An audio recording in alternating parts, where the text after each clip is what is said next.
They've won Tonys and Oscars and Emmys and Grammys. There's no red carpet because they're home in their jammies. From Melrose Place to Broadway to Janeway and her crew. Let Seth and James bring all the stars to you. Anywho, they're entertaining everyone, so who's gonna grouse? Just sit right back and you'll hear some tales on Stars in the House.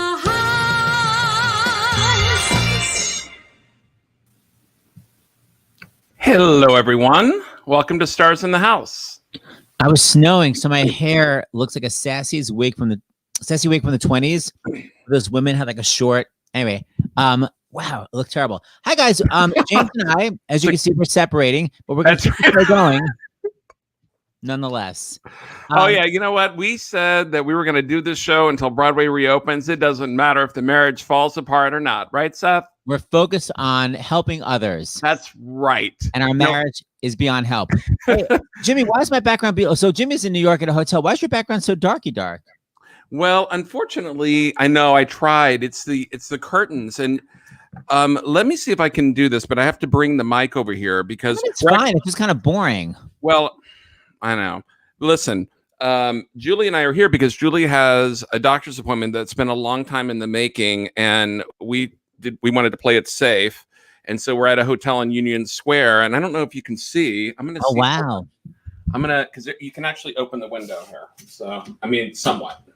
Wait, so let me try to do this. Blizzard? Close the damn window. If you don't know, it's a crazy blizzard in New York, and that's why James is sleeping over in New York because it would be too dangerous to drive tomorrow. Can you see down there, Seth? Yes. Oh, so nice. Oh, beautiful Walgreens. How New York, but still, it's beautiful nonetheless. You're able to see it was Walgreens. Yeah, the snow has started. I would say maybe 3 or 4 inches. I see the snow plow down there right now, and we are here. So, what is Stars in the House? Stars in the House is our daily live stream that we do no matter which town we're in, whether we're together or apart, and it's all for the Actors Fund. And I didn't get a new total, Seth. And well, for those who don't know, the Actors Fund is for everyone in the entertainment business, coast to coast, north to south, behind the scenes, on stage, everywhere. And I don't have the new total, but I know around six. You know what it's around. Well, it's well over $600,000 because, you know, Saturday night we had a matching donation for the Merry Murderesses of the Chicago Revival, and I think that we totally matched it, Seth, the $3,000 in a donation. So it means we raised $6,000 for Saturday night. So that $601,000 is before that donation. So we're doing really well thanks to amazingly generous donors watching the show.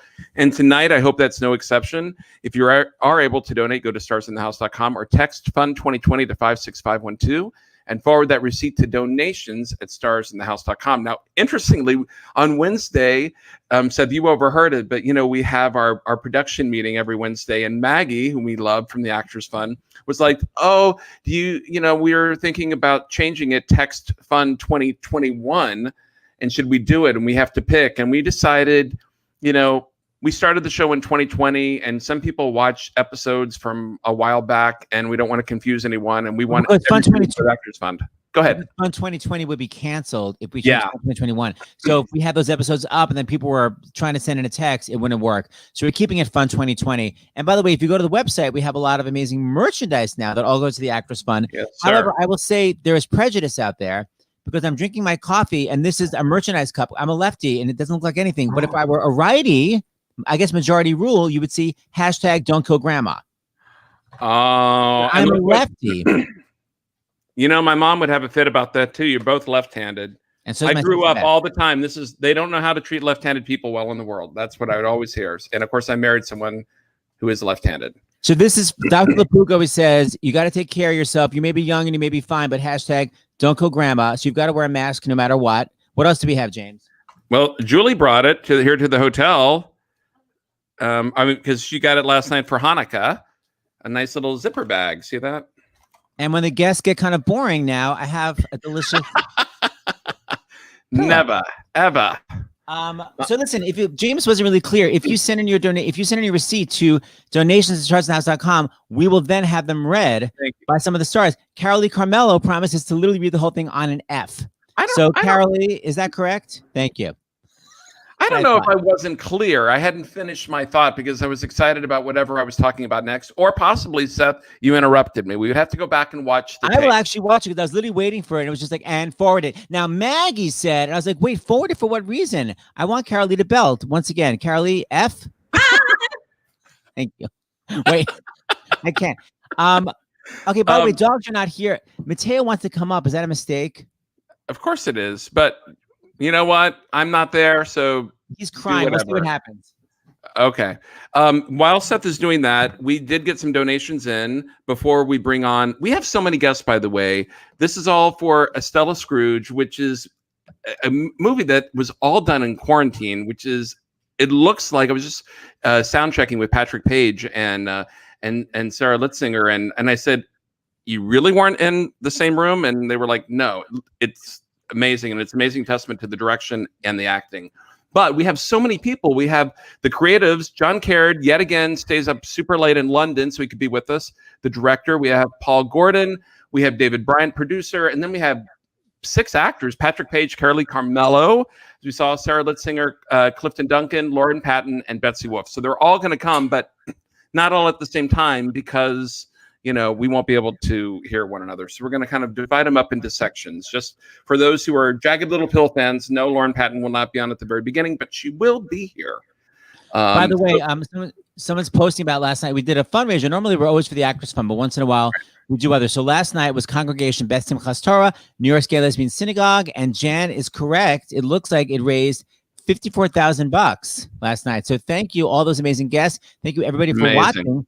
And the other thing we want to say before we just start the show, I know John Caird literally needs that Stars in the House pillow. He's exhausted. The last thing we want to say is that we're having a fundraiser on Friday, right, James? Friday? Yes. Friday, we're doing it for our friend Michael Wanzi, who lives in Orlando. Said that there's really in dire straits down there. Everyone's losing their jobs. Orlando is a very artistic community, and basically nothing's happening because of theme parks. So many artists are out of work. We're doing a fundraiser specifically for people in Orlando, featuring people that began in Orlando that then moved to Broadway. So we have Norm Lewis, Rachel York, Wesley Taylor. Oh my God, which I love, by the way. I mean, there's the connection of Jackie from Disaster because Sarah played Jackie in Disaster and Rachel York played Jackie in Disaster on Broadway.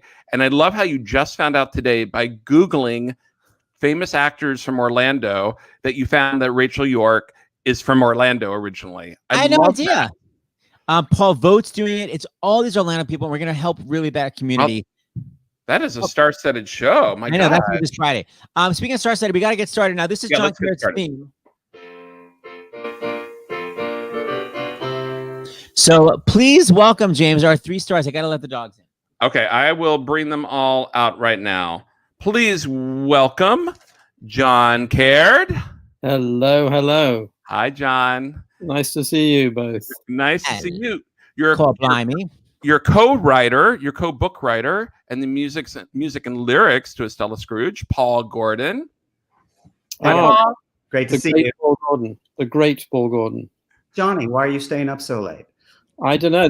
It's all for Broadway. It's all for the poor, impoverished actors on Broadway who need help. Just as long as there's a reason for you to most of them are my friends. So we'll let it go. And last but not least, one of your producers, David Bryant. David. Hi, guys. Hey. Hi, Paul and John. Hey, David. Hey. How you doing, James? Talking of impoverished Broadway actors, there's David Bryant. Oh, goodness gracious. You're going to need Seth's pillow, I think, John. But you're used to this, are you not? How many hours did you stay up till 1, 2, 3 while we were filming, huh? Oh, my God, yes. Crazy. So we'll get to that. But my first question is, did you always want to write your own spin on A Christmas Carol? Had that been in your thought process as a creative person, John?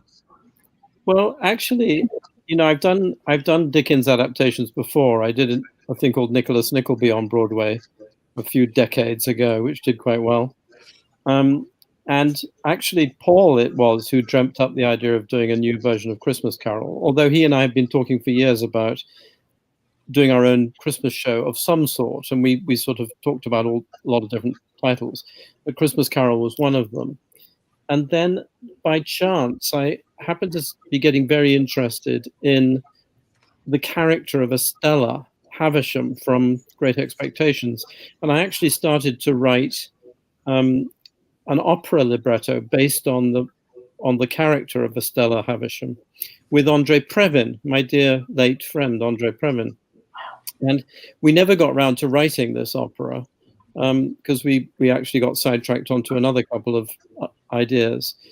But when Paul came to me with his initial script and his songs for the Christmas Carol adaptation, which was then called Little Miss Scrooge, we discussed the possibility of sort of colliding the work I'd done on Great Expectations with the story work that Paul had already done on Christmas Carol, and it all happened from there. I think I'm remembering that rightly, Pauline. Yeah, you are. I mean, actually, I had sort of dreamed up the idea of sticking some of the stories together, but I had neglected to connect the dots with Estella Scrooge and Nickleby the way that you and Sam did to really connect it. So that was, it was just a great addition to the idea, which was a mashup of various Dickens stories. So my son Sam is the sort of co-story writer with Paul and me. He's a bit of a Dickens scholar. So hold on, I have to ask a couple things. I'm sorry. Let me just say a couple. Paul Corden, we know you from writing Jane Eyre. John Caird, did you co-direct Jane Eyre, or am I making that up? I did. Yeah. Okay. David Bryant, we know because John Caird directed him in. Wait a minute. So Never heard of that. What is that show? I've never heard of that. What is that? The fourth thing I want to say is you're saying Miss Havisham had a first name? What? Since when? What, Marla? No. What, Miss Havisham? We've given her a first name. Okay, that's great. We've amalgamated the character of Miss Havisham from Great Expectations and Jacob Marley from Christmas Carol and called her Marla Havisham. Okay, I just wanted to just clear that up because I'm like, I don't recall that. I said it in high school. I got like a D in English. Okay, James, you go. Well, so Paul, did you come to John with the script pre-COVID or after March? Oh, well, this was quite a few years ago. I mean, this goes back, the idea comes back to 2010 when John and I were first discussing the idea if we wanted to do a Christmas musical together. And that's when a lot of it was created. But truthfully, I was writing songs for this, a few days before we started filming. So a lot of it is from the show that we've workshopped over the years. And then we did a lot of new work for this particular production, flying very fast in the last few days to try to finish some stuff up, just like you would with any other show. So it was really a very similar process. And David, you've worked together. So who did they come to you and say, we want to do this? And you were like, you're crazy, but I'm going to do it anyway. Like, how did that happen? Well, it's a wonderful story for me. John and I, of course, worked together in Les Mis many years ago. And in about 2013, they asked me if I would consider, doing something in the show. It was at the Rubicon Theater then. And a nice part, and I said in a heartbeat. So we worked together on it there, and then after it was done, they asked me if I'd be interested in coming on board as a producer, and I said, in a heartbeat. We need so much in theater, Christmas content, and it's been just the most amazing journey. I've seen this progression of, work all the way through characters that disappeared, came back, music that was made and created on the dime. Paulie wrote a song, I think. Paulie, when did you write the last number of the show? Well, actually, a month. Okay. Johnny and I wrote it together, I think the day before production started. Unbelievable. A song that just like you would in any show that you're doing, a moment suddenly doesn't work. It was actually our leading actress, Betsy Wolfe, who just sort of said at one point, I don't think this song is working. And I went, what? I've loved this song for a year, but then I realized she was right. And then Johnny and I went to work, wrote a new song, and hopefully it works. But as you guys know, that's the process when you're writing musicals and doing it, and streaming and doing it the way that we did it is really no different in terms of the creation of the musical and the dramaturgy of it. Yes. So that part was all fun and very familiar, but of course what was very unfamiliar was the way that we filmed it. Hold on, I have a question. Right now, John Caird, I know you've taken like 4 no-dos and you're drinking more coffee than I am. How the hell, Paul Gordon, aren't you in LA? You guys had like a 30-minute window per day where both of you were awake. How did you do it? No. Well, I did move to the East Coast 4 years ago, so the window is slightly smaller now. 45-minute window. But Yeah. John's in the UK, Paul's in New York, and I'm in San Francisco. But there you go. Amazing. point, Seth, when I was at the first couple of weeks of rehearsal on this, when I was directing another show of Paul's and mine in Tokyo from 4 o'clock in the morning, and then going on to work in New York in the evening, and then having conferences with one of our other producers, Michael Jakowitz, in Hawaii. I know Michael. Oh my God. It's hilarious. So would you do that kind of new mother sleep where you have a baby and you sleep like in 2-hour pockets throughout the day, but you never have a full night? If that, right? Really crazy. But even throughout the shooting process, I was directing from London. David was in San Francisco, Michael in Hawaii. Another one of our producers, Tom Poland, was in Florida. And it's amazing how it can work. It doesn't matter where you are. If you're not in the same room as the actors, you might as well be anywhere on the planet. It couldn't make any real difference. I have so many questions, but I think the question I would love to know the answer to is, what for each one of you was the most surprising challenge in filming this musical? I think that the fascinating thing for me, because I was rather dreading it, I have to say, the idea of trying to put together a show where the actors never meet each other, never are in the room together, never rehearse together. We actually had 2 of our dancers who are married and live together. They shot together. And Megan and Adam, who play the Cratchits, are married, so they could shoot together. But nobody else was allowed in the room at the same time because of COVID restrictions. And so I thought, how are they ever going to get a rhythm with each other as actors? So I insisted that we Zoom rehearse it all, so that the actors at least had gone through each of the scenes together. So they'd got a repartee with each other. They started to understand how the other one would sound and the rhythms of the language. But even then, I thought, how are they going to get in a studio all on their own, just with Tyler Miller and our brilliant DP and cameraman? How are they going to get into a room and somehow replicate for themselves who it is they're talking to? Imagine this little cardboard box with eyes on it is a real person, when it's just a cardboard box on a music stand. And it's suddenly, the really surprising thing to me was that because they're all such great actors, of course, what actors do anyway, every day of their lives, is they rehearse in their minds on their own. They rehearse in the bath. They rehearse in the shower. They rehearse spreading marmalade on their toast in the morning. They rehearse walking down the street. They're constantly rehearsing with imaginary people for themselves anyway. That's true. So actually, it wasn't anywhere near as difficult as you'd expect it to be, because that's what actors do. They live in this extraordinary fantasy world that's populated by all the other characters. And of course, every single one of them imagines that they are the star of whatever scene they're in, even if they've only got 2 lines. So it was by me becoming all the other characters, and by Tyler, my wonderful DP, becoming all the characters with me, we were able to just conspire with the actors to create real scenes together in the green screen studio. And when I do a show, I make sure that all my line readings are completely frozen anyway. It doesn't matter who I'm performing with, so no problem here. Seth, I didn't put together the I think David did a clip of the trailer. Let's play that. We'll just see, because it really does look like everyone's in the same room. I don't even know what this part of the trailer is, but let's play it. Sure. You thought you knew Scrooge. The hell? I don't know. Are you playing it, Seth, or am I? I thought you told me to play it. Okay, play it. 1, 2, 3. You thought you knew Scrooge. Hey, kid. Did I frighten you?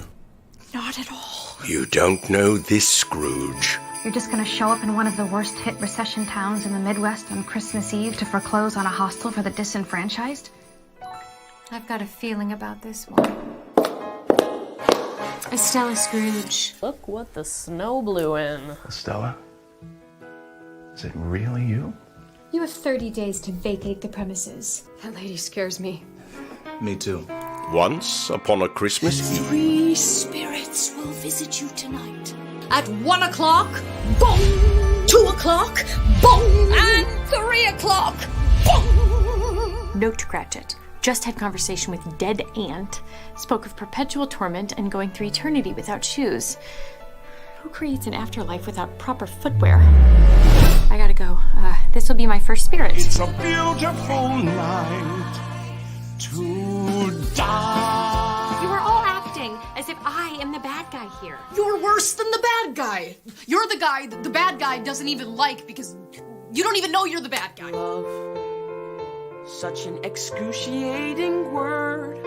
No one warned you love is inhumane. I am doing everything that you ever wanted me to do. I know. I'm so sorry. What about Christmas dinner tomorrow? You in? How can I be? I'm the enemy, right? Life isn't fair. I know that much. But it never was. We can make it fairer if we choose. Whose bridges I Now the light has gone out, We and caught it feels like the one that caught. cannot be repaired. A night that might just change your life forever. Bah, humbug. Never look down, never look down.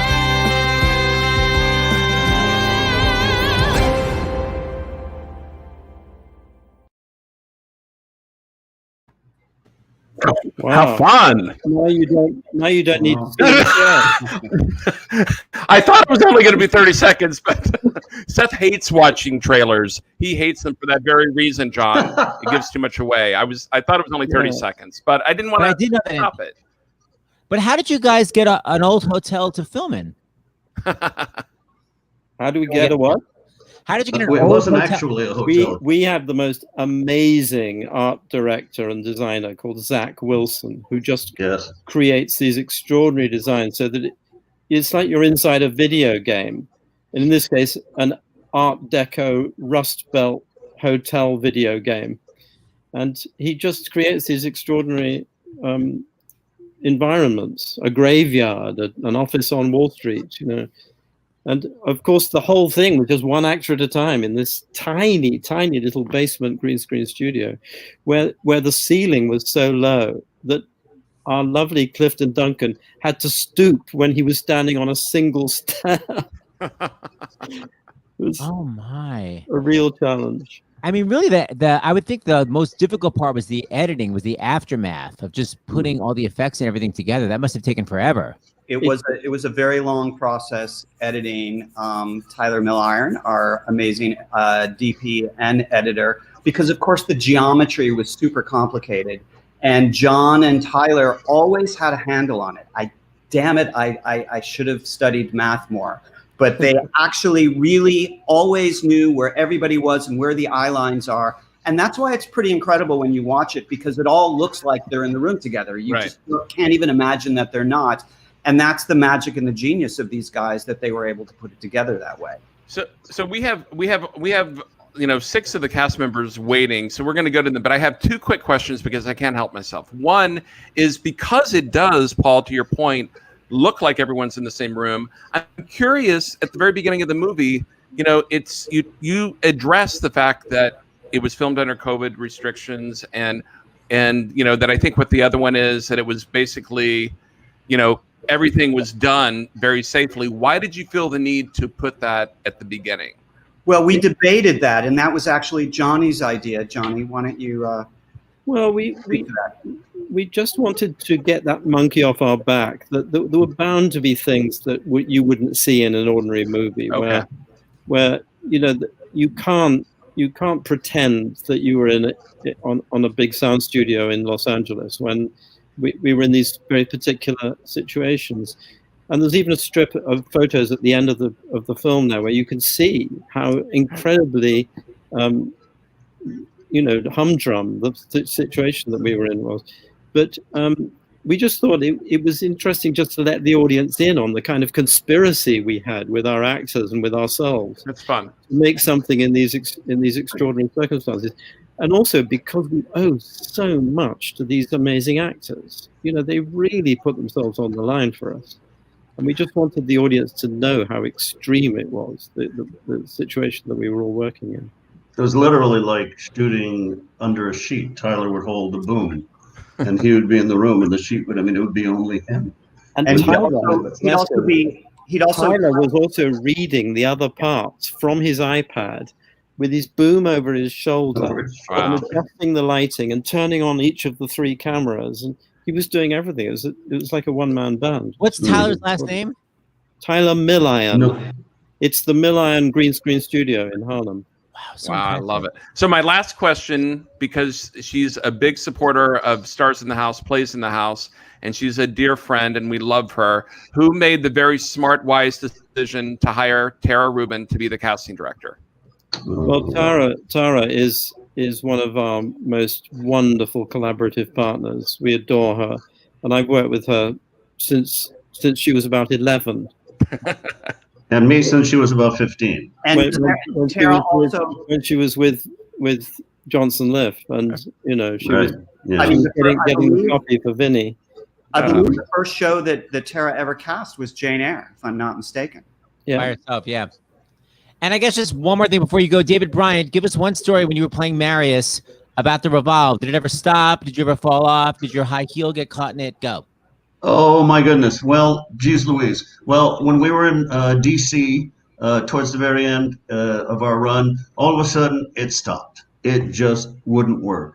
And I wish I could say that Colm was carrying me on his back at that point, but and blame me for all the pounds I was weighing at that point. But no, that was about it. I have a much better story about David and the Revolve than that. Let me hear. It was in DC. And it wasn't the revolve stopped. It was just that David was about to go into that scene where Marius has to climb over the garden wall to meet Cosette, and the revolve just suddenly juddered, and the juddering of the revolve made the gates open. So David was on one side of the wall with Cosette in the garden on the other side of the wall, and he took one look at the open gate that he could easily have walked through and climbed over the wall anyway. No, I didn't. Follow direction. Very good. Well, congratulations. We're going to bring on Clifton and Betsy and Lauren next. Thank you guys so much. Thank you so much. John, go to sleep. Yes, go to sleep, John. Thank you, Paul. Thank you, David. Seth, do you want to bring on the 3 actors? Well, if you're getting up to do some dog related, I'll get the 3. Okay. Let's bring on Lauren Patton. Hi, Lauren. Hi. I'm going to bring on Clifton and Betsy. Hi, Betsy. Welcome. Hi. Oh my God, Clifton, you have your own green screen at home? I sure do. Stop! You're so fancy. Not really, but I have a green screen. Hey, Clifton, I think you might have an echo. Is it you? Oh, no. Is it with me? The fancy green screen, or am I blaming the wrong person and it's Betsy or Lauren? No, I just muted him. What about now? It might be me. Am I the echoey one? Let's see. Is it me? Hold on. I still... Wait, who is it? Hello? Oh, Hello? I don't hear anymore. Oh, it's me because I muted myself. I'm going to get headphones. Keep talking without me. Okay. Wait, but I always insist on a talking reverb, so I'm shocked it's you, Lauren. So then why can't you be in a green shirt so it's just literally a head? Yeah, I thought about that, and I was like, I don't want to freak people out that are watching this. Clifton, I'm doing it for the people. Clifton, does this mean the movie was basically shot where you are right now? No. I can stand up all the way where I am right now. I couldn't do that in the place that this film was shot. Wait a minute. How tall are you, or how short is the ceiling where you were? Well, I'm 6'3", so that ceiling was it was bearing down. Might have been. You like couldn't even lift your hands up. I couldn't. Yeah. Wait. Also, fun fact: when I had to do when I had to do scenes with Clifton, I had to like look at the ceiling for the eye line. Yeah. Because I'm also so short. So they're like, I know it feels insane, but you have to look higher. And I was like, do you want me to look at the ceiling? Yes. I'm sorry And that about was your the most sorry about your neck. reasonable thing that we had to do was look at the ceiling. Betsy is correct. So I cannot imagine how excited you must have been that to actually get a job during COVID. Talk about that and how surprising it must have been, right, Betsy? Yeah, I mean, I was shocked that people were going to attempt something. You know, for a while it was kind of like everything's just shut down and we're all just going to wait till a month from now when everything goes back to normal. You know, and then quickly that became like that's just not going to happen. So I think I was shocked and I had a lot of questions about how is this going to work and then honestly, like, do I want to put myself through this? Because I heard John say it earlier in the sketch. It sounded insane. Like there was part of us that was like, why? You know, the question is like, why do it? Why not just wait till we can do things the way that we like to do them again and the way that we know how? But ultimately I was like, you know what, this sounds like interesting and I want to take on the story. And I loved that I got to play, you know, so famously is usually a man. And so I was just like, this is awesome. And so it was just too hard to resist, frankly. Because you play Estella Scrooge, so you're if I got it right, you're the great granddaughter of Ebenezer Scrooge. I believe that's right. I think you're correct. Right. Yes. Okay. I'm proud of myself that I remember that it was 4. I'm impressed. Clifton, what about you? By the way, when did you audition via Zoom? How did this come about? When did it come about? Oh gosh, I mean, I don't even remember. I mean, first of all, just the fact to have a job at this period at all, you know, I mean, I'm sort of at a point where I feel like wherever I pop up is sort of an accident anyway. So this was sort of no different. But it was sort of a comedy of errors. I mean, I submitted a tape. I'm in Atlanta, Georgia right now, and I was having all these technical failures and I couldn't get anything right. And I finally got this tape in, which, you know, I was like, I don't know, I guess that's just going to be what's going to be. And, you know, but Tara Rubin, as was mentioned before, she's a wonderful casting director and she's been a longtime fan of mine and champion. And I guess, you know, for whatever reason, they decided that I was good for it. And then just going there, going to Atlanta from New York and back, you know, it's so different being outside the city and then inside of it as well. And the whole process to me, you know, it was sort of, I mean, I hope I can say this frankly, but I mean, it was everything about it was absurd. So I had just out of curiosity's sake, I had to like see what it was going to be anyway. And it didn't disappoint. Let me tell you, I was like, we're going to have so many stories once this is all over. You know, but it's, I don't know, man. Like then I look at that trailer and I'm so amazed at what came out of it, I'm just so astounded, you know, because I'm literally in that basement, like I don't know what this is going to be. Aren't we all? You know, Yeah. but I think that trailer brings such a huge smile to my face. I can't help myself. I can't believe, you know, everything went into it, and then how it's turned out. I've seen a lot of the footage. It's pretty remarkable, I have to say. Hey, Betsy, would you read donations? Because, you know, we're raising money for the Actors Fund, and I got so distracted I forgot to send. I just sent right now. Betsy, we'll take a gander. Why, Seth? Yes, I can. It's funny you should ask. Jamie from Ohio. Are we reading amounts too? Yes, read everything. Oh, Jamie from Ohio donated $77. We just wanted to wish everyone a safe and healthy holiday season. Even though this year has been hard, we appreciate everything you've done to bring some joy into our lives. Special thanks to Kara Lee for bringing our little group together. Sending love from Alexa, Allison, Annie, Benji, Jamie, and Zach. That's like everyone. And then also, I'm sorry, Kara Lee Carmelo donated $103. I just wanted to give because I adore John Caird and I was thrilled to work with him. Also, Paul Gordon and David Bryant are wonderful, but Betsy Wolf is the best. It didn't actually say that last part. I was like, wow, how lucky that you have. But like, so sweet, Kara Lee. Thank you. Carolee, you're upstaging everyone. Okay. All right, Jimmy, go back to your questions. I'm sorry. I just wanted to hear those donations. Well, Lauren, I want to hear about your experience because I feel like Jagged Little Pill, I feel like you guys were on in April. What at that point you just thought you were going back to Broadway? We all thought we were going back to Broadway beginning of June. Like, when did you get this, get this gig? And how long did it take? How many days alone in this short studio did it take to do the movie?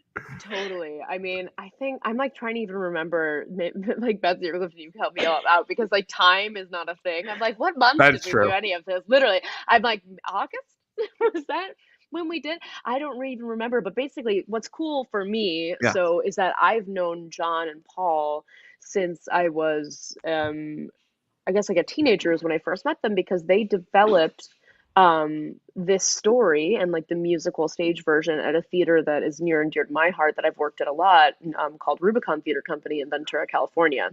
So they did like workshop productions and development of this musical there, and I was never in it, but I had friends in it and I knew the theater, and so I had known John, I had known Paul, and like, and Paul's also Paul and John developed Daddy Longlegs with that theater as well, and I saw that. So it's like I've known them for a long time, and I knew this story. So when they reached out to me, I was like, "Oh yeah, I know the Estella Scrooge story," and so it was this fun thing that it wasn't like I already knew the people who were making this thing, and so it was like, oh, what a strange, fun thing to like do this during this weird pandemic time of like, how can we bring this story to people? So it kind of it had been something that I was familiar with already, but for me, my character Dawkins is kind of like comes in and out all the time throughout the story. So I sort of knocked it out in 3 days. It was like fast and furious. Like, Betsy's face is like, that is not how many, because Betsy and Clifton are the stars of the show, and so they're in it a lot more. So that's why they had to film a lot more. For me, I was like, I've got like one number, I sing in a couple group things, I've got a lot of sassy comebacks, I'm in and out. So I like knocked this out in 3 days, which was crazy, because you're like, I make it, but we also, of course, there was more, more work prior to getting into the studio. We all rehearsed on Zoom so that we had some sense of who we were playing against. I mean, of course, if I'm talking to Betsy and Clifton in this, through the script, it's like we all needed some sense of like, who are these people? Who are these characters when they're in these actors' bodies? Because then we're going to be playing to a piece of tape. So how do we do that? But did you do a Zoom rehearsal where you were all together so you could see each other's faces initially? Yes. So before we all got into the studio, we got on Zoom, we read scenes together, we worked on them with John, and that way we had a sense of who everybody's characters were and a sense of the rhythm of the scenes. I mean, I think that's one of the things that's hardest is,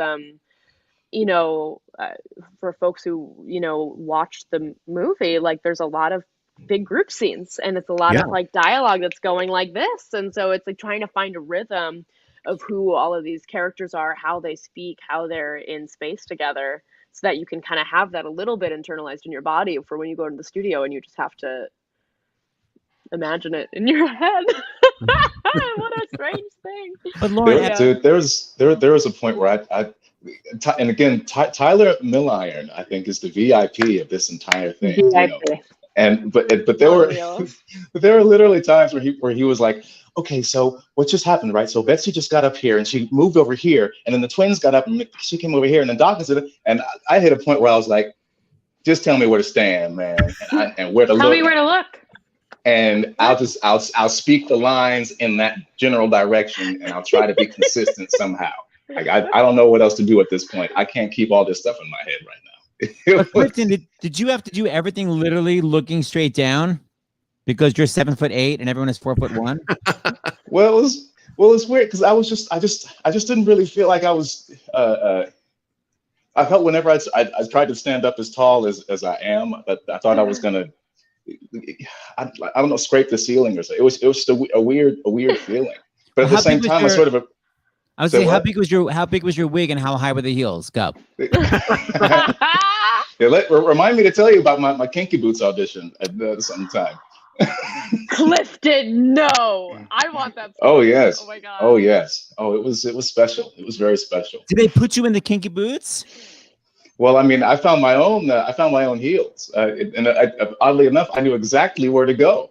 I said, I was right down on an Astor Place. I was like, they're gonna have some of the shoes I need. And I was Where like, are those shoes now? They're in Harlem somewhere, man. I have no idea. But I was just like, do you have any heels in the size 12? Right this way, sir. I was like, of course. I came right to the right spot. That's why I love New York. Yeah, that's right. It was a great. It's like just a great New York story. Hey, Jimmy, what's that cool clip you were telling me about? I didn't get to see it. Kind of the making I don't of. think there's sound to it, but I think this is like Lauren. I think this to help you. It's like there's like a YouTube video of like the making of, but it's just like without sound. So this is just maybe. Hold on, let's look. I don't know if there's sound though. So maybe set it up if you can.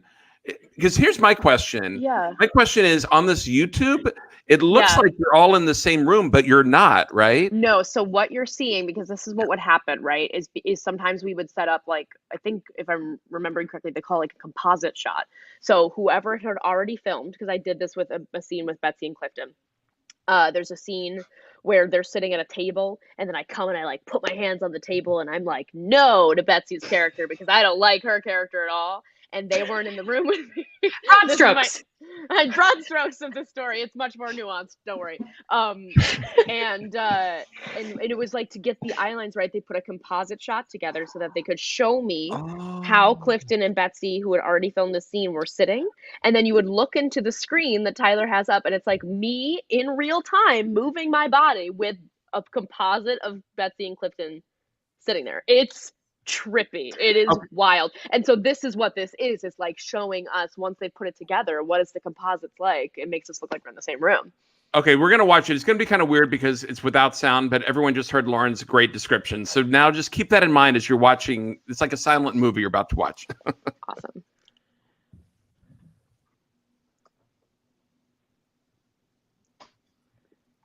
She looks like me and Emma are in the same room, and we're not. It's crazy. Oh, there's me in my bedroom. Yeah, there you go. That's the It's shot like I was this talking shot right about. here. Oh, That's that's it. nuts. It looks like they're all together. That's so crazy.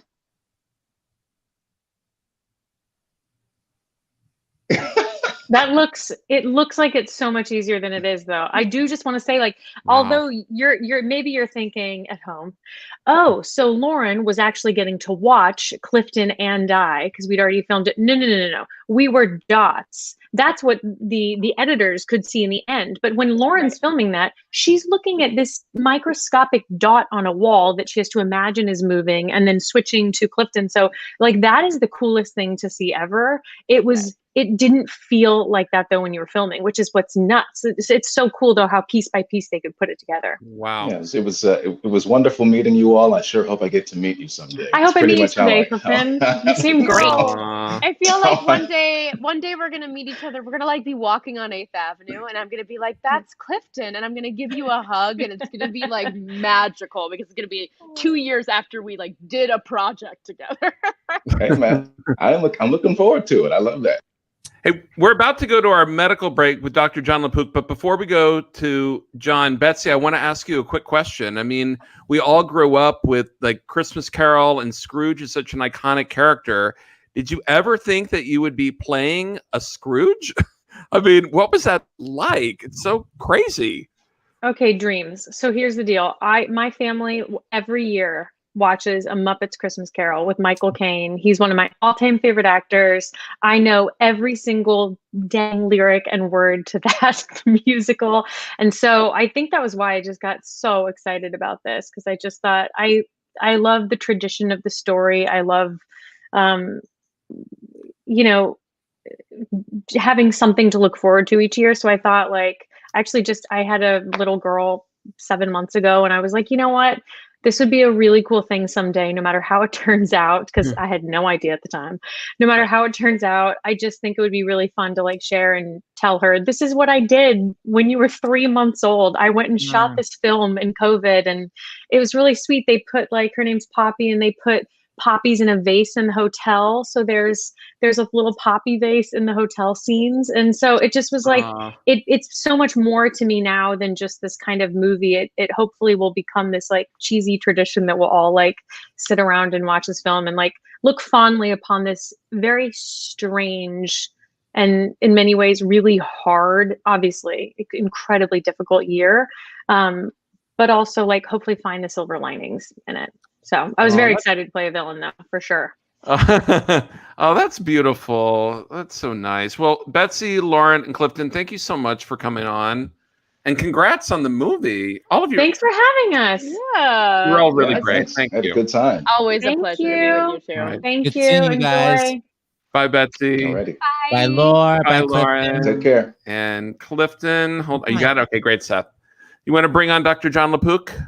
I'm aware of his work. Please welcome Don't Kill Grandma himself, Dr. John LaPook. Hi, guys. Hi. Sipping my hot chocolate in Vermont. Oh, my God. You are a jet setter from LA to New York to Vermont. And this is a kind of a Goyish menorah. Okay. You could call it a Christmas wreath. Hold on. And John, Julie has a doctor's appointment that we did not want to cancel. So I'm literally in Union Square with her. So let me do a snow check right here. Okay. As the comes in, let's see. We're in Union Square. Let's see. How is it? I don't even know if you can see. How can you? How's the Walgreens? Not bad. Not bad. There's a little sprinkling out here in Vermont. Not too bad. Up here. Dr. John LaPook. So what's happening? I know that like Florida is like, we're giving it to nursing home patients starting today. The vaccine. Yeah. It's great. It's out, it's happening. I spoke to Francis Collins last night. He was so excited about this. There was another allergic reaction today. We have to figure that out. And it shows that the monitoring system is working. Right? You want to know about this. And the person was able to be treated and is fine. But that's going to be, I keep talking about these asterisks. Right. So we're going to just follow this. But again, when they gave it to the 44,000 people in the trial, they did not have an anaphylactic type reaction that needed an EpiPen or steroids or anything like that. This person today didn't have an obvious history of allergy. So they're going to have to figure that out. But tomorrow is a very big day because Moderna is up at bat and they're going to have the FDA advisory committee, which was, a week ago, tomorrow was Pfizer. And we fully expect Moderna to get the green light and the shipments are ready to go. And because Moderna doesn't need the same kind of deep freezing, the deep, minus 70 degrees centigrade, minus 94 degrees Fahrenheit, it'll be able to be given more easily to nursing homes, to places that are in rural areas that don't have the big freezers. So, when you talk about the allergic stuff, is it like people that go into anaphylactic shock all the time, or people like my family's allergic to penicillin? Are we supposed to be nervous if we're allergic to penicillin? It does not seem to be related to penicillin allergy. It does not seem to be related to food allergy. At least that doesn't seem to put you at increased risk. Doesn't mean that if you have penicillin allergy, you're not at any risk. But these types of anaphylactic reactions are reportedly like 1 in a million. In general, when you have these vaccines, we're already seeing 3 of them. So I can't just blow that off. It could be we're looking at it closely and it's unlucky or whatever, but I'm not going to ignore that. That said, these were treated, and it may just be that we're going to have to sit there for 15, 20 minutes after getting the shot and make sure that the EpiPen is available. And I see. So even if you have the allergic reaction, you can still just deal with it. Yeah, it's treatable. And the person who got it today reportedly was very enthusiastic after recovering. So said, it's amazing, really. Think about it. 11 months after the virus genetic sequence was published by the Chinese. Are you kidding me? It's quick. Well, because it's something like you said, but the one thing I wanted to put people at ease, because I'm seeing a lot of hostile, like, why was this done quickly? It's not like it was just done in 2 minutes. This is like a long thing. And this is like the tip of the, right? It's the tip of the research iceberg. Yeah. It took 2 months from January 10th maybe like 63 days until March when they said, okay, here's the vaccine. We're going to give it to people. It wasn't till 2 months after that, in May, when Operation Warp Speed started, which was all about cutting red tape and producing millions and millions of doses of it. But the actual creation of the vaccine was the result of decades of research. So it led to this platform. And Francis Collins came up with an analogy, which is imagine like a factory that's making widgets. And so all the machinery is there, the protocol, how to do it, the house, the factory, the whole thing. And then suddenly they decide they're not going to make this widget, they're going to make that widget. Well, they just have to put in a new mold or a new kind of a form. They don't have to change the whole assembly line. They don't have to make a new building. It's all there already. They don't have to hire more workers. And I think that's a pretty good analogy. So people should feel confident that the science behind this is solid. Yeah, there are two questions here, John, before you go. Yeah. In the comments. One, because we have some friends who are pregnant, so I think this is a very good question. I was wondering what the possible side effects are for pregnant women. Are there any studies? We don't know yet. And it's not that it's bad. It's this, that pregnant women and children are always the last people to be studied. They want to make sure in the general public that nothing important comes up. But that's happening now. Oh, it is. Moderna, I'm very interested to look at the Moderna data because they did not require a pregnancy test before the 30,000 people got with 30,000 people in the study. So not all, some of them got the placebo, some of them got the vaccine. We'll see how many pregnancies happened, and we'll see, if there was any issue with the pregnancies. It may not be enough to really be able to say anything, but clearly that's going to be something important since people who are pregnant women are at some increased risk with COVID-19. And then here's another question. Any thoughts on the new strain of COVID reported in the UK? Yeah, I saw that headline. I have to read up about it. It came by. I was crashing another piece for tomorrow. I saw the headline. So Okay. when are we talk? When am I seeing you again? Tomorrow. If you can. Tomorrow night. I'll give you the answer to that. Okay. Thank you, Dr. LaPook. Okay. I'll end with this. Never be afraid to say, I don't know, but I'll look it up. And in medicine, that's such an important thing, to not be cocky and not to just say, well, here's the answer. I'll just make something up. Just say, you know what? Let me go look that up. I'll get back to you. All right. Sounds good to me. All right. We'll see you tomorrow then. We'll see you tomorrow. Thank you, Dr. LaPook. Enjoy skiing. I'm a double black diamond après skier, meaning I can do the hot tub or the sauna. I don't ski. It's good. Dangerous. You could fall. You could hurt yourself. I could break my hand, and I can't do colonoscopy then. So there's no way I'm skiing. Okay, stay away. Thank you. See you tomorrow. Bye. We got some more stars, right? We do. And it looks like they're all here and waiting, including Carolee Carmello, who's got is this a menorah? Is this like a candelabra? What is this? Carolee. Happy Hanukkah!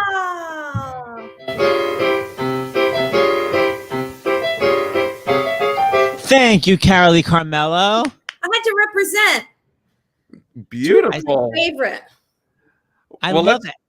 Let's bring on two of the other spirits from Estella Scrooge. Let's bring on Patrick Page. Hi, Patrick. Hello. What a base. And I think from her laptop, Sarah Litzinger. Hi. Hi, Sarah. Cheers. Hey, James, I'm going to send those amazing donations we got to Carolee to read out. Is that okay, honey?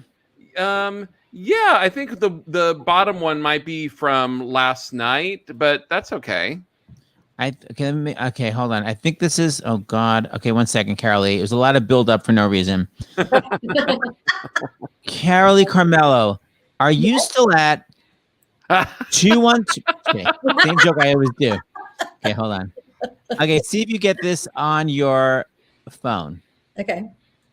Carolee, your lighting is amazing and your Christmas tree is stunning. Thank you. Thank you. Oh, I got something from Seth Radetsky. Do you want me to read them now? Yes, why not? I'll inspire people to donate. People like you, Carolee. Yay! I can't sing these on an F, but Mimi from New York, $103. Yeah. She says, thank you for all you do to keep our spirits up and to contribute. You guys are true mensches. That was my dreidel song for Mimi.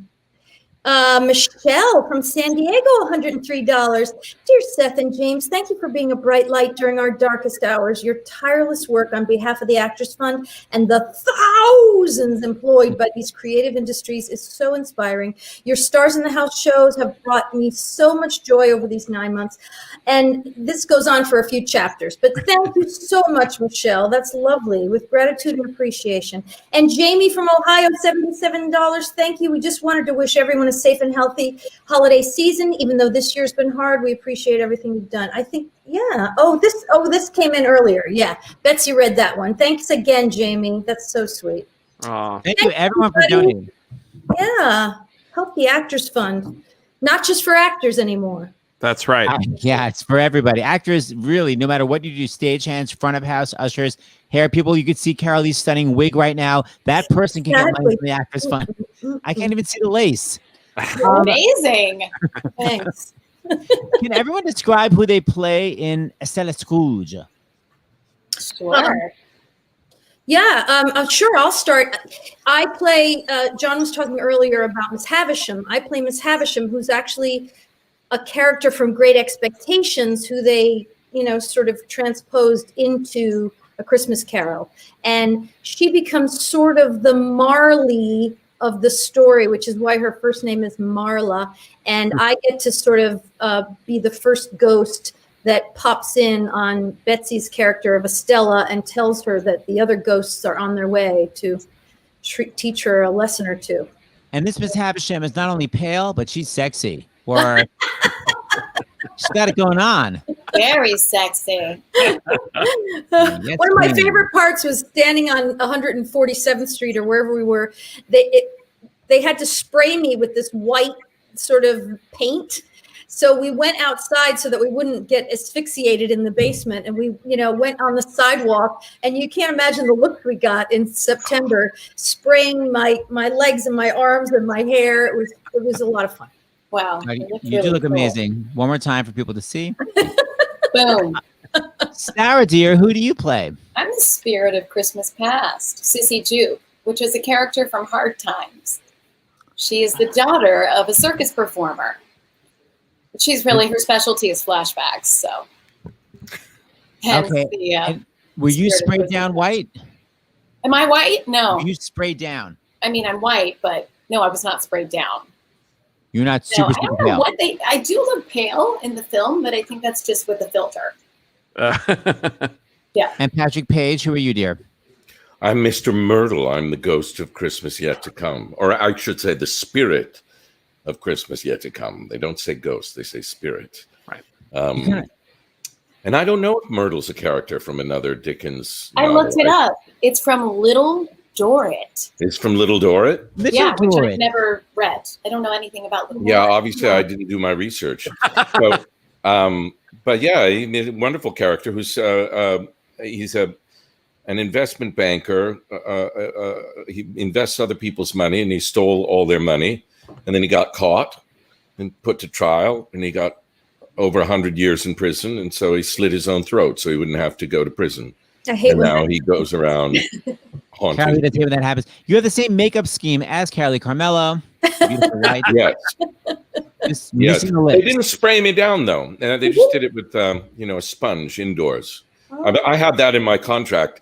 Carol Lee didn't get that because And I have got a no better spray. manager. I didn't get sprayed either. So- I'm mad. Yeah, but they just sponged me down on the inside. And what's this moment? The hell's that? That's my entrance. And John Caird, who's what I loved about this with John was you got the whole reason I was in the thing was because of John Caird, because I had known John Caird since Nicholas Nickleby emerged, and he was the co-director with Trevor Nunn of Nicholas Nickleby, and I was a fanatic about that show and had watched it, never saw it in person because I didn't live in New York at the time, but I watched the videotape of it hundreds and hundreds and hundreds of times. I mean, I knew it by heart. And wow. So they said, "Oh, John Well, Caird is directing this thing." It is 12 hours, right? Whoa. I'm in. So, and what was great is, he's on the Monitor in London, and he's just such a detailed director. He's just like a kid with a toys. Like, try it this way, try this. And so he was just like a kid. Said, "What if he came in upside down? Can we have him come in upside down?" So then the digital people would say, "Oh yeah, we can do that." And then John has me make different faces, and faces are one of my specialties. I have it under my special abilities. Your signature. It's good to know. It's among my signatures. And so he said, "Well, could you pull this kind of face?" And I did pull that face. And then he said, "Can you pull another kind of face?" And I pulled that kind of face. And then that was how I did the whole job. Okay, I have 1,000 things to say. So Sarah Litzinger, I want to just go back for 2 seconds. It's such a blast from the past, but I feel like you've so been in the professional world for so long. Was Oliver your Broadway debut? Speaking of British things, No, Marilyn and American Fable in 1983 was my Broadway debut, and then Oliver was my second Broadway show at the Mark Ellinger. Oh, the poor Mark Ellinger. Yeah. It was so my dream to be on Broadway as a kid. Was it everything I wanted it to be, or was it not really that much fun? No, it was so much fun. It was the best. I mean, there were no child wranglers back then. It was like the Wild West. It was crazy. Wait a minute. So people don't know child wranglers. There are these adults that hang out backstage and they tell you when to go on and off, and they kind of keep you away from the adults so you don't annoy anybody. So you got to just like run around and be like, "Hey!" Oh, I didn't know that. That explains a lot about Andrea McArdle and Annie. She got away with everything. It explains everything. It does. She was a nightmare, and she admits it. Wait a minute, Sarah. So what would you got to tell a story? You got to tell a story about that. I would roam about the men's golf. I'd go into the ensemble dressing room. I remember going on the back stairwell at the men's golf and like picking up the used cigarettes and being like, "Yeah," and trying to smoke them. And I mean, there was just like nobody paying attention to us. It was fabulous. I first saw Sarah. First time I think I saw you on Broadway was Amour, which I know was like way after you began. But I was obsessed with your fast vibrato. Then I found this clip of you and Oliver, and like you have the same vibrato at 12 years old. What's happening? I don't know. I also have 2 volumes, Loud and Louder. So, okay, if people miss Sarah and Oliver, I found this little clip from way back in the day, and you hear the fast vibrato. Take a look at it. Look at this cuteness. Well, I play Bet in Oliver, which is Nancy's sidekick, and she idolizes Nancy, and she's always around her, and they always come into Fagin's place and sings for the boys and flirts with them and everything, and have a good time.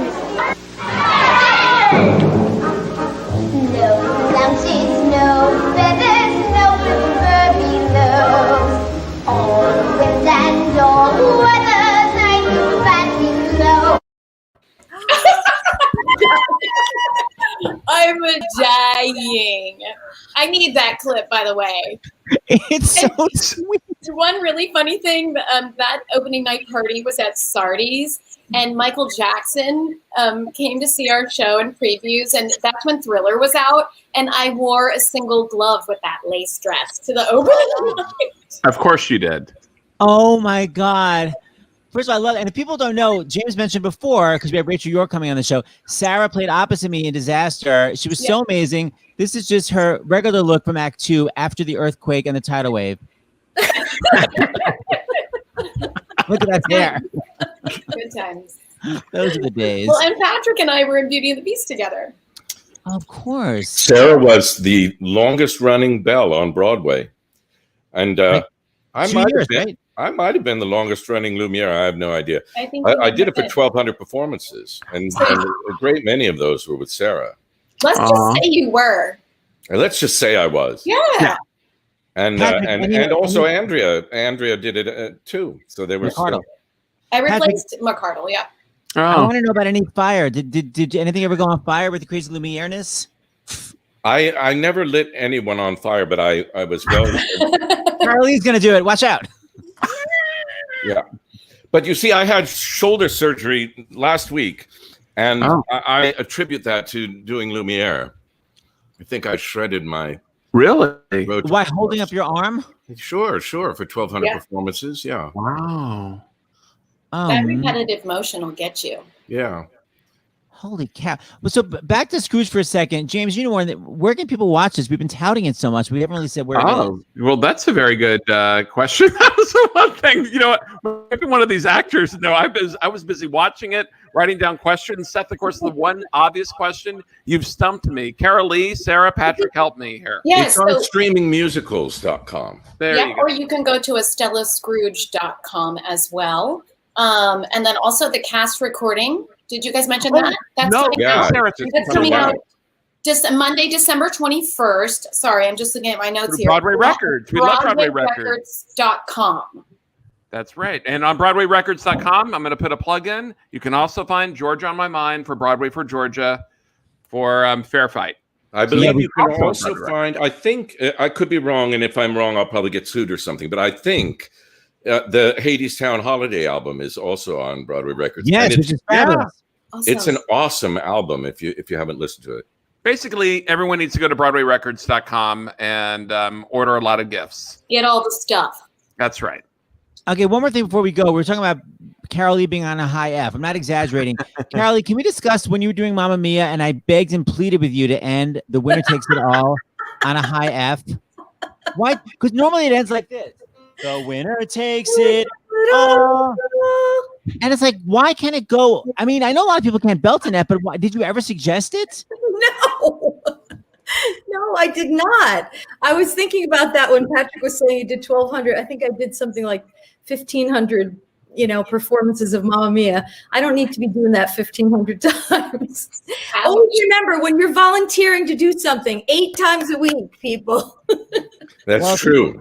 And when they're designing the costume, I blame Gary Beach entirely for my shoulder. He should have said, this is unacceptable. Yeah. These weigh 15 pounds apiece, and I'm not going to do it.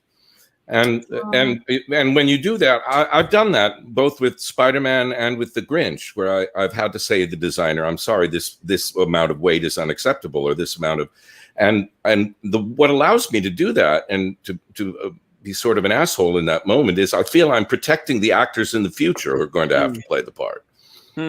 I love that. However, the end of the story is I did force Carol Lee to do the F for at least one performance. So if you'd like to appreciate the way Mamma Mia, of course I do.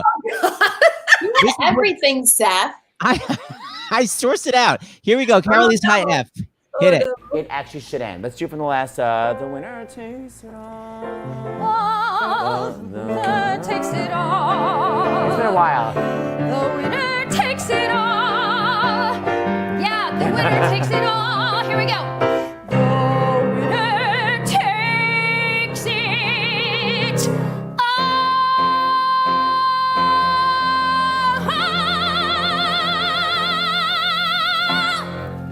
My uterus. I'm out. You have to explain the uterus joke. So many people ask me about that. I would give you a standing ovation, but I have pajamas on my body. The uterus is a callback in case people think it's out of the blue. Nancy Opal had just filmed with me right before, and she was talking about doing Evita, and no one told her there was a big mic cable on stage. She was in the white dress. She tripped over the mic cable, fell on her back, and was rolling on the floor, and Manny Patinkin was singing, "High Flying Adored," and she was literally on her back in the white dress, and finally got up, and because she went to Juilliard, she's like, I better justify the fact that I just fell on the stage, so she was like, my uterus, and she acted like it was foreshadowing of Evita's cancer. So that's why Carol Lee, thank you, it all came together. Anybody? Nobody. Well, Carol Lee, Sarah, and Patrick, thank you so much for joining us tonight. Thank you for having me. Hey, good to see you. And congrats on the movie. Yeah, Robert. So wait, you can get this one. James, where is it again? Sarah, I'm relying on you on everything. Streamingmusicals.com, EstellaScrooge.com, the album, BroadwayRecords.com. There you go. Okay, so Carol Lee, we're going to go with your menorah theme. We have one more guest. So actually, Carol Lee, I'm going to leave you on screen. I'm going to say bye to the amazing bass, Patrick. I'm glad your shoulder's much better. Sarah Litzinger, love that vibrato. Bye, Sarah. And we've got a Yiddish guest, Mr. Steven Skybell, for Hanukkah. Come back to the shtetl. Come back to the shtetl. Thank you. Steven did this amazing Yiddish song for. Look at that. Is that a real menorah, or is it just like you had dinner? No, it's a menorah. I love it. Look at that. One spot left for tomorrow night. Nice, very nice. But Carolee, why does a girl with the last name Carmelo have a menorah? Good question. Menorah? Menorah. Is that how you say it? That's kind of like the sassy, like the way like French people go way instead of we. You say menorah. Well, I'm a quarter Jewish, and my children are a good part Jewish. My ex-husband has a lot of Jewish relatives, and so we celebrate both. That's nice. Good part Jewish. Yay! So, Mr. Skybell, I know you were tapping on the Yiddish fiddler. What is this? Describe this video before we show it. It's perfect for Hanukkah. So brilliant. Thank you. Just so you know, in pandemic, I've been meeting once a week with Zalman Mlotek of the National Yiddish Theater Folkspiele, and I've been studying Yiddish song with him once a week. I now have 62 songs ready to go in a one evening concert whenever it should happen. And so we learn things according to the season. So when Hanukkah came around, he gave me some Hanukkah songs to sing. And this is a little teaser of tomorrow night. It's also going to be on the Acting Company's Gala, which is why I filmed it with the menorah and everything. But the thing that struck me immediately and why I pouted my way back on tonight. Thank you very much for having me, because I was so sad that there wasn't time for it last night. Is that it's not dreidel, dreidel, dreidel, and it's not necessarily a happy Hanukkah song. It's a song that really goes to the heart of the Hanukkah miracle. That is to say, the odds were against the Maccabees, and somehow they won. And so this is a song that's from the perspective of a child remembering his father. That is to say, even in the darkest times, the Hanukkah lights made my father stand up tall and become something holy again. And it's really a beautiful song, and the music is by a man named Solomon Golub. The lyrics is by a man named Avram Reisen. The English translation is by Mottel Didner of the National Yiddish Theater Folkspiele. He's the associate artistic director, and the piano is the artistic director Zalman Mlotek playing the piano. And so I want to share it because there's just such incredible Yiddish song out there. It's a great message too, because I think a lot of people, I would say that to people when they're feeling down. I'm like, the world has been through so many worse things than what we're going through, and they've come out okay. Like everyone has to remember that. That's right. And to that note, Seth and I just watched the other day the first episode of this docu-series on HBO Max called Equal, and it was talking about LGBTQ the struggles, and we were looking at all the arrests, and they have all this amazing archival footage, and I looked at Seth and I said, all this happened literally the decade before we were born. People getting arrested and the raids and all that, and it's easy to forget or think, oh, it was such a long time ago. I mean, I also feel the same way. We had growing up a picture of my family from Poland, and I would say, that's my grandfather, that's my great uncle, that's my great uncle. Those other people I don't know. Well, of course, they lost their lives in the Holocaust. And then finally it dawned on me, the Holocaust was 15 years before I was born. You think of it as ancient history, but it's not. And sadly, all this sort of turmoil in the world is happening now. So it's a message that needs repeating all the time about tolerance and equality and a respect for the other. And then we can get through it. And we can get through it. Through it to the other side. That's right. Don't give up. Don't despair. All right. So, by the way, you're saying like this is the Jewish song that's not happy. I'm like, what is? But anyway, come on, man. Here we go. A little Yiddish for Hanukkah. All right. Good.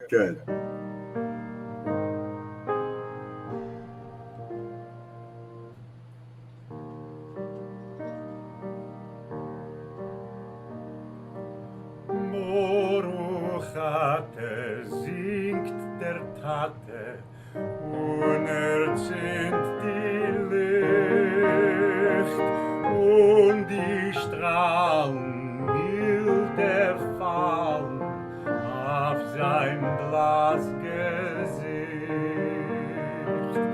Ohne Feier, heilig Teier in die Augen leicht und der hat sich euch gegleicht. Und es dacht sich, und es tracht sich, es ist noch ewig da.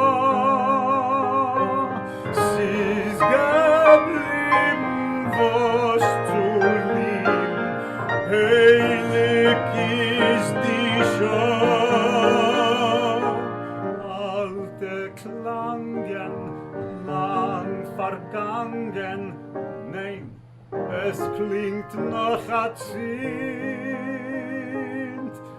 Sing Tate, Boruchate, und ich bleib dein Kind.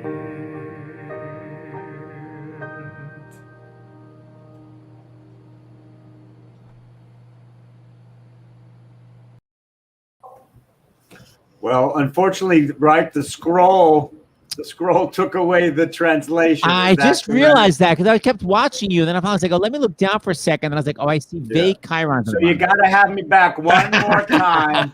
Well, to describe what it was saying. Well, I was saying that Baruch ata singt der Tate. That's the beginning of the prayer, any Jewish prayer. Praised are you, sings the Father, and he lights the candles, and in his eyes a certain illumination happens, and his tiredness becomes a little more straight up. And it seems to me that there is still something to love in this holy hour. And you know, so then it basically says there is something in this holy hour to love. And so say that, sing that, Father, and I will, the last line is interesting. I will remain your child. So it definitely is a child I have to think of it as the child remembering the Father. It also could be a child singing to the Father, but it is about the generations, you know, so it's about father to child and the continuation of the tradition and gathering strength from the illumination of the lights. Seth, you're on mute. Oh, see, the show's unlimited. We need to play it one more time. I'm gonna get rid of the scroll. It's just too important. So you know what? Here we go. One more time. All right. I can't. Okay. Good. Encore. Yeah, it's just too. So hold on. I want to make sure I get rid of the damn scroll. It'd be mortifying if I scroll something really inappropriate instead. Okay, so hold on. Can you imagine? Would that be hilarious for a good time call? Okay, hold on. Here we go. 1, 2. Let's be brought down. I mean, let's watch.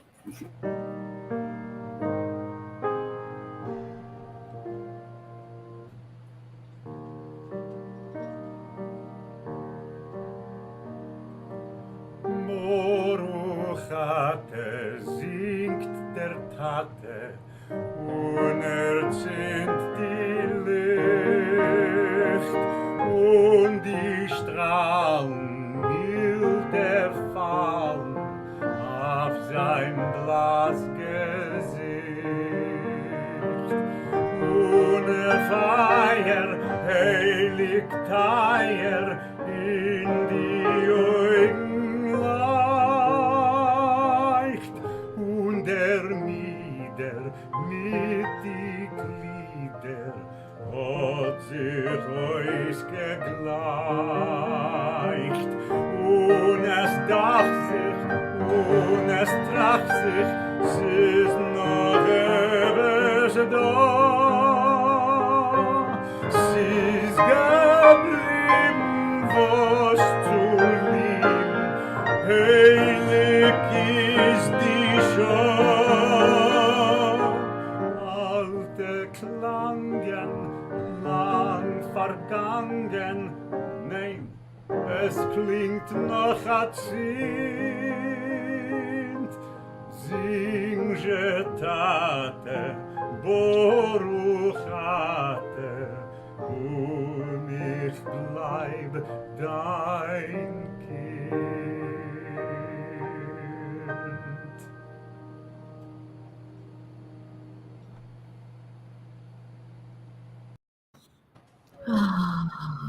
Thank you so much for playing that. Thank you. I appreciate you having me back on to play that.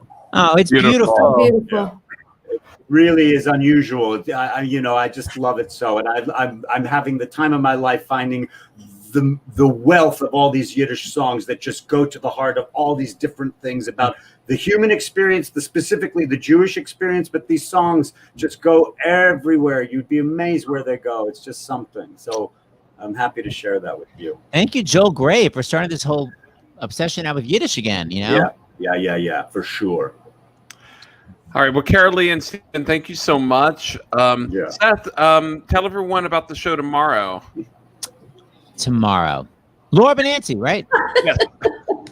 Tomorrow's show is this show that Laura Benanti put together. She put down this kind of dare, like not dare, like if your High School Musical was canceled, you know, send in videos of yourself singing your big song. And it wound up turning into this HBO HBO Max show. Yeah. HBO Max. Wow. So we're having all these kids that have done their high school shows that are on this new show for I think it's called School Musical, maybe? Yes. Well, we'll find out tomorrow. It's Look, it's Laura Benanti, all these high school kids. She's always hilarious. So that's Thursday, and then our Orlando fundraiser is Friday, and then I think on Saturday.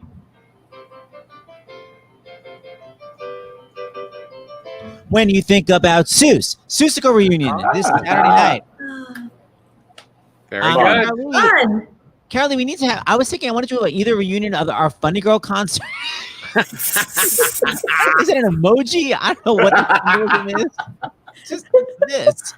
But we either have to I think we should do a Funny Girl reunion. That would be really fun, wouldn't it? To have some of the ladies and show the song. Yeah. Yeah. Oh, here it is. It's called Homeschool Musical. Thank you, Stars in the House, for telling us. Yeah.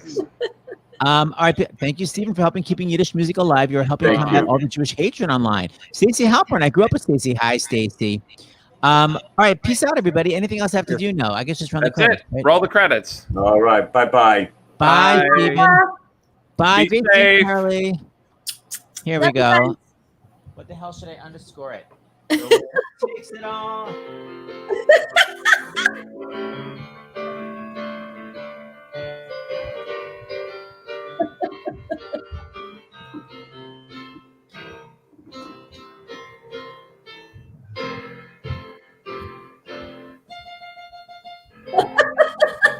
Come on. That's still got it. Thank you everyone for watching. Thank you, Carolee, for being here. Everyone stay safe, wear that mask, and shovel that